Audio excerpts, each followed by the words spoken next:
Bisogna prestare attenzione ovviamente al bollettino meteo, quindi in caso di maltempo, il maltempo viene segnalato dove c'è il bagnino, quindi dove ci sono le postazioni dell'assistente bagnante, viene issata una bandiera rossa che vuol dire pericolo in mare, che vuol dire che ovviamente se uno è molto esperto può andare in acqua, ma è sconsigliato perché sia il bagnino e sia la persona che pensa di essere in grado di nuotare potrebbe essere tratto in inganno proprio dalle insidie del mare. Le insidie del mare sono le onde, le correnti, le buche e anche eventuali pesci o meduse, ecco, che ci possono essere anche nei nostri mari.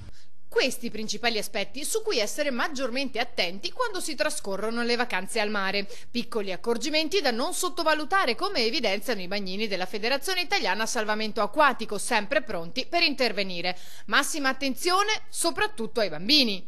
Mi raccomando, i bambini non mandateli in acqua da soli, quindi la distanza deve essere a un braccio, quindi i bambini sotto i 3 anni il genitore deve stare a distanza di un braccio. Bambini grandi cerchiamo di guardarli a vista e mai perderli di vista, perché i bambini sono fatti per mettersi in pericolo.